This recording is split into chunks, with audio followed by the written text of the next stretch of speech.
মহিলা মা বোনেরা সবাইকে ভাত খাওয়ানোর পরে তারা শেষে ভাত খায় কেন, এই ভিডিওটা দেখলেই বুঝতে পারবেন। তোমার এই অভ্যাসটা আমি পরিবর্তন করতে পারতেছি না কেন? কিসের অভ্যাস? তুমি সবার খাওয়া শেষ হয়ে গেলে সে খাইতে বসো কেন? হ্যাঁ, আমাদের সাথে খাইতে তোমার সমস্যা কোথায়? হ্যাঁ, আমি বলতেছি যে তুমি আমাদের সাথে খাও, আমাদের সাথে বসো, কিন্তু তা না করে তুমি কি করবা? সবার খাওয়া শেষ হয়ে যাবে, তারপরে এসে তুমি খাইতে বসবা কেন? আমি যদি সবার শেষে খাই তাতে তোমার সমস্যা কোথায়? আমার সমস্যা আছে। কি সমস্যা? তুমি মনে হয় সবার শেষে বেশি খাও, এই জন্য আমাদের সাথে খাও না। এটা তুমি কি বললা? আমি বেশি খাই? তাই তো, তা নাহলে আমাদের সাথে খাও না কিসের জন্য? আমার সমস্যা কি? মা দাদি সবাইকে দেখছি সারা জীবন সংসারে পুরুষ মানুষ যারা আছে তাদেরকে আগে খাওয়ায়া তারপরে লাস্টে যা বাঁচতো তাই তারা খাইতো।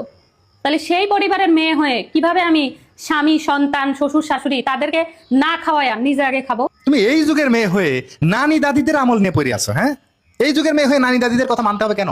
শোনো, এই যুগে গড়ে প্রতিদিন কত মানুষের ডিভোর্স হচ্ছে জানো? কত শত শত মানুষের এই বাংলাদেশেই শুধু প্রতিদিন ডিভোর্স হচ্ছে। কেন হচ্ছে? কারণ এই যেসব মেয়েরা মনে করে যে আমি এই যুগের মেয়ে, আমি কিসের জন্য ওই নানি দাদিদের নিয়ম মানবো, কিসের জন্য স্বামীর কথা শুনবো, কিসের জন্য শ্বশুর শাশুড়িকে নিয়ে সংসার করব, তাদের সেবা যত্ন করব, তাদেরই কিন্তু ডিভোর্স হচ্ছে, বুঝছো? আর যারা পরিবার থেকে শিখে আসছে যে আমার মা, আমার দাদি, আমার নানি এরকম করে স্বামীর সেবা করতো, শ্বশুর শাশুড়ির সাথে যৌথ পরিবারে থাকতো, এভাবে তাদের খেদমত করতো, তাদের কিন্তু ডিভোর্স হচ্ছে না, বুঝছো? সংসার মানে সহ্য করা, মানায়া নেওয়া, স্যাক্রিফাইস করা, এটা বুঝতে হবে। তুমি এই যুগের মেয়ে হয়ে নানি দাদিদের যুগকে তুমি ভালো বলতেছো? অবশ্যই ভালো বলতেছি। নানি দাদিদের যুগে কয়জনের স্বামীর সাথে বিচ্ছেদ ঘটতো তুমি বলো তো?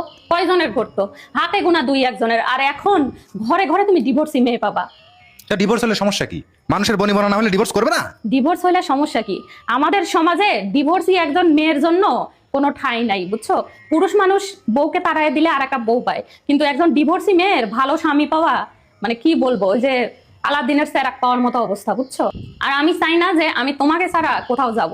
আমি এই সংসারে আসছি বিয়ে হয়ে, আমার মৃত্যুর আগ পর্যন্ত যেন এখানেই থাকতে পারি তোমার সাথেই, বুঝছো? সেই চেষ্টাই করে যাচ্ছি এবং করব। এই জন্য নানি দাদিদের আমল তুমি ধরে রাখছো এই আধুনিক যুগে এসে? অবশ্যই আমার পরিবার থেকে আমি যা শিক্ষা পাইছি সেটাই তো আমি করব। তার মানে এখন কি দেখাচ্ছ তাহলে? করলা ভাজি, তাও আমার নিজের গাছের করলা। নিজের গাছের করলা? ওই যে টবে লাগাইছো? ওই যে বারান্দায় করলা গাছ হয়েছে না, আজকে আবার প্রায় আধা কেজির মতো করলা তুলছি, আলু দিয়ে ভাজি করছি। এই দেখো, সবার কিন্তু খাওয়া হয়ে গেছে, তারপরেও এতটুকু রয়ে গেছে।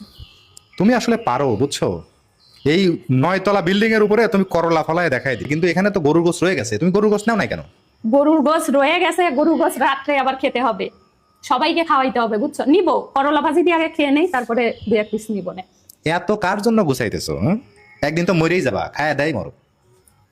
কি যে বলো না।